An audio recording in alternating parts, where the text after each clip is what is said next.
We need more Asian people in this country. It's not enough. Right now, we're like 5.6% of the population. You need to get number right up. We need more Asian people in this country. I'll tell you why. Because we are the only objective referees in your ongoing race war between white and black people. Because you don't care about us, and we don't care about any of you. No, so you can trust us. When we tell you things, there's no agenda. There's no reason to lie, because we don't care.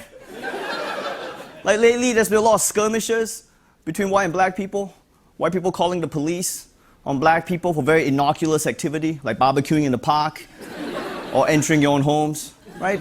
Yo, next time you feel aggrieved, don't call the police. Call the Asians. We will come in and arbitrate any situation for you impartially and without bias, because we don't care. Like if you called us into Starbucks that day, we'd be like, yo, these two black guys are just sitting down drinking coffee. Why don't you drink your latte and shut the hell up? Because we don't care. Yeah. Because our skin is not in the game. Literally, NFL, NBA, our skin is in none of those games. So we don't give a damn who's kneeling at what. Okay, I don't care about your fancy football draft analysis. We just want things to work. Asian people just want things to work. We're not distracted by the spectacle of show business. We just want things to work. So we give it to you straight. You can trust us to tell you the truth. Ugly truths, but truths nonetheless. All right, like, yo, white people. Yo, Bohemian Rhapsody sucks. It's an undanceable song. Kindly stop chanting it at parties. If you must, keep it to your shower. Okay? No hatred. There's no hatred here. It's just information. I'm not saying this to make you feel bad. I'm just letting you know it's a situation. Okay? We give it both ways. We give it both ways. Okay? Yo, black people. Yo, a little noise in the movie theater. Okay? Again, no hatred. There's no hatred here. It's just solutions. That's all we offer, both your people. Solutions. Nothing more, nothing less. We need an Asian president, man. That's all we need, yeah. Get that Asian president in the White House. We will fix this place in a week. I promise you. Give us a solid 8 days, you will see results. Because we don't care, we just want things to work. Imagine all the Asian people in government just going down the list of broken things in America, fixing it one by one. With no agenda, just pure logic, right? Just going down the list, just going, yeah, that's fine, that works, that's okay, that's kind of okay, that's broken, EPA is broken, Medicare is broken. Do your job, just slapping people in the face. Yeah, government shutdown? Yo, there's no government shutdown with Asian people in charge. We don't shut down for anything. We don't shut down for Christmas. Yeah. Do you understand? We work through public holidays. Any city in America, when it's 3 a.m. and you're hungry, where do you go? You go to Chinatown. That's where you go. That's right, because things are delicious, affordable, and open. We don't shut down for anything. Thanksgiving means nothing to me. Do you understand how meaningless the concept of Thanksgiving is to me? Screw turkey, it's dry. All right? I'd rather fix healthcare than eat turkey. How about that? Is there someone you want in charge? Please, vote for the Asians when you get a chance. And think of how inspirational that would be if we have the first Asian president. What an inspirational message that would send to Asian children everywhere in America. If we have the first Asian president, you could finally go up to Asian children anywhere in America and you can say, hey, listen, buddy. You don't have to be just a neurosurgeon. Thank you. Vote for the Asians. That's so beautiful. Ronny Chieng! With Evelyn, and I have to say, campaigning with her is such a joy because I've felt like the world is now finding out just how lucky a man I am. And when people have thanked me for running, I say with all sincerity, thank my wife, because she let me run in the first place. But number two, she's been sacrificing more on the home front than anyone. I've been running for president now for a couple of years, and now, I mean a couple of years, it's no exaggeration, I really did start 2 years ago. But now the energy's higher, the crowds are obviously bigger. This was not the size of my first crowd in the state. And we are only 29 days away from being able to make history together. Well, most of the country looks at Iowa with envy in terms of the power you have over the future of the country. Most of our fellow Americans look up and they see the pipes clogged full of lobbyist cash, and they think there's nothing they can do about it. They are generally correct. You are the only people in the country who can do something about it. I did the math. Do you know how many Californians each of you is worth? 1,000 Californians each.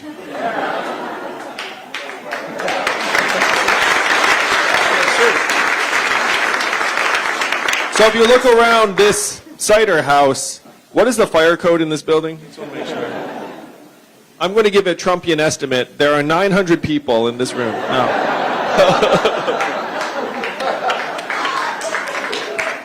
So if there are 160 of us in this room today, that would be 4 football stadiums worth of Californians. That's the power we have together right now. And the question is, how are you going to use this power in 29 days? What is the vision that you want to take to the rest of the country? I talked to Ed on the way in here, and I was briefed on how Fairfield is not the norm in Iowa, where you are... I guess you all know that. But Fairfield seems like an oasis or emblem of growth and development and progress and progressivism relative much of the rest of the state. It seems like my friend Marianne Williamson, for example, has a lot of friends here in town. I just spoke to Marianne 2 days ago. One thing I'll let you in on, it's a bit of a secret, but some of the candidates are friends with each other. like we send each other text messages and calls, and we consult with each other sometimes. So I understand that Fairfield is not the norm here in Iowa.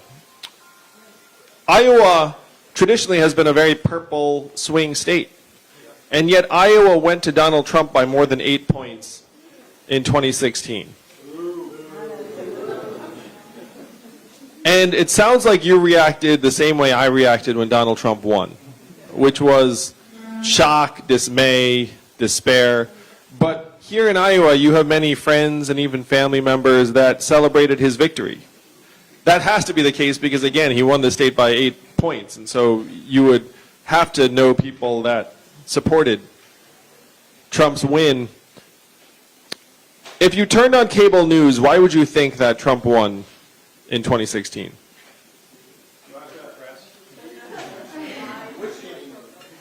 Media, Russia, because people didn't vote. Turnout, money, Hillary Clinton, emails, FBI, Electoral College, Bernie, DNC, all mixed. I mean, the DNC is trying to help Hillary, so I mean, I don't know if that.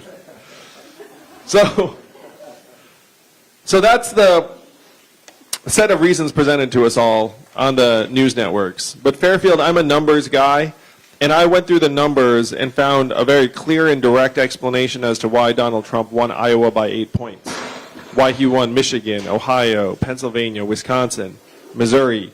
The reason is that we blasted away 4 million manufacturing jobs that were based in those states, including 40,000 right here in Iowa. And when you head to one of the towns that has lost its manufacturing jobs, not just as the plant closed, but the shopping district is closed, people left, the school shrank, and that community has never recovered. Kind of the opposite of a Fairfield, if you will, because I know you all are actually growing. You have innovative firms here doing great work. The opposite dynamics playing out in many towns here in Iowa and around the country. And unfortunately, what happened in those towns is now migrating to other parts of the economy. How many of you have noticed stores closing around Iowa generally? Maybe not in this town, but generally. Main Street's closing. Why are so many stores and malls closing? Amazon. It used to be Walmart, but now it's Amazon. Amazon soaking up $20 billion in business every single year and paying zero in taxes while doing it, shutting 30% of your stores and malls. Most common job in most of the country is retail clerk. Average retail clerk's a 39-year-old woman making between $8 and $10 an hour. What is her next move when the store closes? When you all call the customer service line of a big company and you get the software or bot, I'm sure you do the same thing I do, which is you pound 000, say representative, human, until you get someone on the line, right? Raise your hand if that's what you do. Oh yeah, we all do that because the software is terrible and dehumanizing. But in 2 or 3 short years, the software is going to sound like this. Hey Andrew, how's it going? What can I do for you? It'll be fast, seamless, a little bit seductive perhaps. What is that going to mean for the 2.5 million Americans who work at call centers right now making $14 an hour? How many of you all know a truck driver here in Iowa? My friends in California are working on trucks that can drive themselves. A robot truck just transported 20 tons of butter from California to Pennsylvania with no human intervention. What is this going to mean for the 3.5 million truckers or the 7 million Americans who work at truck stops, motels, and diners that rely upon the truckers getting out and having a meal every day, like Iowa 80 in Davenport? This is the greatest economic transformation in the history of our country, what experts are calling the fourth industrial revolution. When's the last time you heard a politician say the words fourth industrial revolution? 3 seconds ago. And I'm barely a politician. I spent the last 7 years, again with Evelyn's blessing, running a nonprofit that helped create thousands of jobs in Missouri, Ohio, Michigan, Alabama, Louisiana, cities around the country. And I saw the tide going out in many, many communities. Donald Trump won, and to me that was a giant red flag. This is not business as usual. Tens of millions of our fellow Americans decided to vote for a narcissist reality TV star and install him in the White House. So then I saw, okay, in the numbers, we're in the midst of this historic transformation that's about to take off. It's about to speed up. And our country does not understand what's happening to it. We are scapegoating immigrants for problems immigrants have next to nothing to do with. So this is why I decided to run for president. And even then, my first move was to go to Washington, D.C. and ask our leaders, what are we going to do to help our people manage this historic transformation? And what do you think the folks in D.C. said to me when I said, what are we going to do?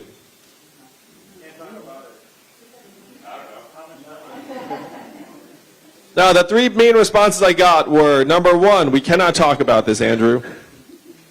Number 2, we should study this further. And number 3, we must educate and retrain all Americans for the jobs of the future. And that last one sounds kind of reasonable, but then I said, look, I checked out the studies. Do you all want to guess how effective the government-funded retraining programs were for the manufacturing workers who lost their jobs here in Iowa or Michigan or Ohio? 15%. 0 to 50, Yang Gang knows. It's like he literally has a shirt on saying I knock for the Yang Gang, so he would know that. 0 to 15%, those retraining programs don't work. And when I said this to the folks in DC, they said, well, I guess we'll get better at it then. But when those programs don't work, it's not just that's too bad. Half of those manufacturing workers never worked again. And of that group, half filed for disability. And you then saw surges in suicides and drug overdoses in those communities to the point where America's life expectancy has now declined for the last 3 years in a row. You know the last time that happened in America? Yes. You want to hit the answer.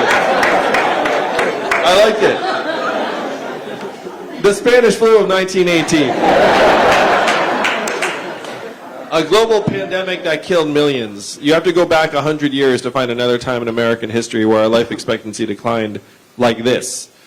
It's actually highly unusual for life expectancy to ever decline in a developed country. It ordinarily just goes up because we're getting richer, stronger, and healthier. But in this country, suicides and drug overdoses have each overtaken vehicle deaths for the first time in history, and it's bringing our life expectancy in the wrong direction. So when I said this to the folks in DC, one of them actually said something that brought me here to you all today. He said, Andrew, you're in the wrong town.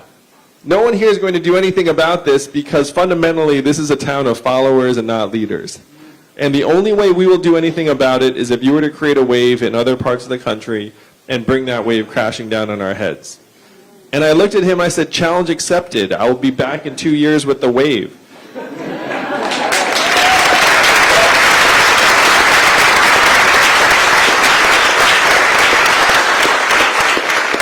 And you may not feel it yet, but you all are that wave. It is going to be for you to help rewrite the rules of the 21st century economy to work for us, to work for our families, to work for our people. Because the rules are turning against us more and more. Our most common jobs are starting to get zeroed out. And I look at the work that Evelyn does every single day.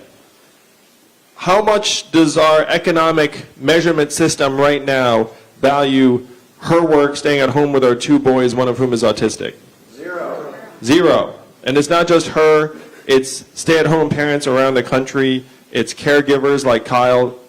Is Kyle here? Yeah, right here. Where you at, Kyle? Oh, there you are, Kyle. How you doing, man? Purple Rain, now you have good taste in music. It's caregivers like Kyle who's at home with his ailing mom who's recovering from cancer. It's volunteers. It's artists very often. Journalists now. We've zeroed out over 2,000 local newspapers that have gone out of business, leaving much of the country in local news deserts. Volunteering, mentorship, coaching. The things that we claim to value most dearly, the market is minimizing more and more. We have record high corporate profits. We also have record high levels of stress, anxiety, financial insecurity, mental illness, depression, even suicides and drug overdoses. If your corporate profits are going up and your people are dying sooner, which do you listen to? We know which one DC is listening to right now. Money. That's what we have to change. That's what you all have to change. Now, when you first heard about me and my campaign, I know you heard something like this. There's a man running for president who wants to give everyone in the country $1,000 a month. And I know even in Fairfield, that seemed like a reach. It seemed like a gimmick, too good to be true, fanciful, would never happen. But this is not my idea, and it's not a new idea. Thomas Paine was for it at the founding of the country, called it the citizen's dividend for all Americans. Martin Luther King fought for this in the 1960s, and it is what he was fighting for when he was killed in 1968, the guaranteed minimum income for all Americans. I sat with his son in Atlanta, and he said this is what his dad was fighting for. It was so mainstream in the 60s that 1,000 economists, including Milton Friedman, endorsed it, and it passed the U.S. House of Representatives twice in 1971 under Richard Nixon. It was called the Family Assistance Plan, and would have set an income floor for all Americans. Then 11 years later, one state passed a dividend where now everyone in that state gets between $1,000 and $2,000 a year, no questions asked. And what state is that, Fairfield? Alaska. And how does Alaska pay for it? Oil. And what is the oil of the 21st century? Data. Technology. Technology, data, AI, software, self-driving cars and trucks. A study just came out that said that our data is now worth more than oil. How many of you saw that study? How many of you got your data check in the mail last month? We laugh, but who's getting these data checks if our data is now worth tens of billions of dollars a year? Apple. Those are all correct.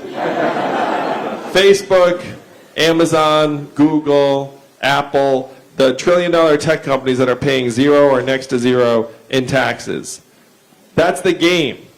Your communities, not this one, but Iowa, more globally, rural communities generally, are getting depleted and sucked dry. It's turning people against each other. They're looking around saying, this isn't working. It's making them subject to bad ideas and bad leadership. There's one study that showed that if you had trouble paying your bills, it has the functional equivalence of reducing your IQ by 13 points, or 1 standard deviation. So if you have the feeling that many of our fellow Americans are getting less reasonable, less rational, less optimistic, less oriented toward problem solving, they are. because that is what you would expect if you were to introduce pervasive financial insecurity into a population. Right now, 78% of Americans are living paycheck to paycheck. Almost half can't afford an unexpected $500 bill. So then if you go to them and say, hey, these people are to blame, they look up and say, perhaps they are. Or if you go to them and say, we need to fight climate change, they look up and say, I can't pay next month's rent. I can't worry about a problem that might be years away. And then their next thought is, well, maybe it's not so bad anyway. We have to get the boot off of people's throat in order to solve the problems of this time. I talked to Evelyn when I first started to launch this campaign, and she was blown away by the fact that we were this close to passing the freedom dividend or universal basic income in the 1960s. And she said, what the heck happened to us over the last 50 years where now it takes the futurist Asian man to advance an idea that was so common sense not that long ago? And what she and I agreed was that somewhere in the last 50 years, we have been collectively brainwashed to think that economic value and human value are the same things.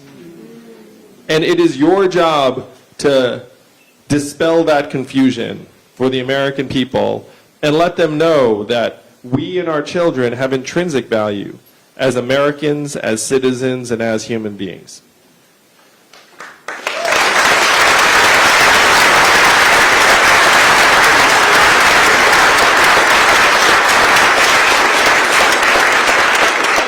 That's what this campaign is all about. It's about redefining our country and our economy to actually work for us, to be able to look our kids in the eyes and say, we fought to leave a country we're still proud of for them. I'm not running for president because I dreamt about being president. I'm running for president because, like so many of you here today, I'm a parent and a patriot. I have seen the future we are leaving for our kids, and it is not something I'm willing to accept. We can do much better, and we must do much better.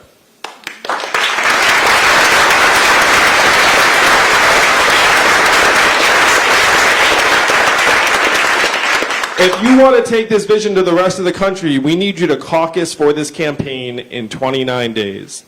If we make this case, it's going to catch on like wildfire around the country, and you've already seen it. My campaign raised $16.5 million in the last quarter in increments of only $35 each. So my fans are almost as cheap as Bernie's.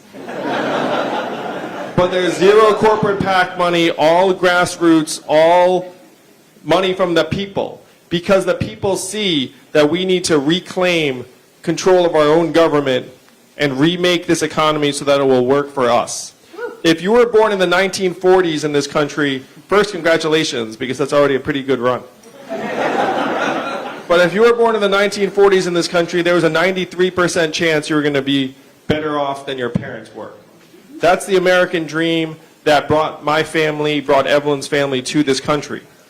If you were born in the 1990s, you're down to a 50-50 shot, and it's declining fast.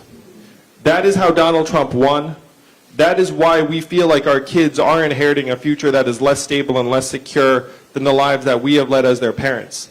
Because that is the truth of it. And that is what you all, we all, must change in 29 days. Donald Trump's our president today because he had a very simple story. He said he was going to make America great again. What did Hillary Clinton say in response? America's already great. You all remember that? It's been a long several years, I know, Fairfield. But it is about to end.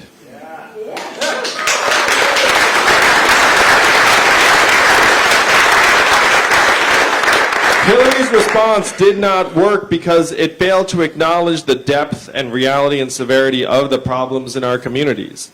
The suffering is real, the problems are real.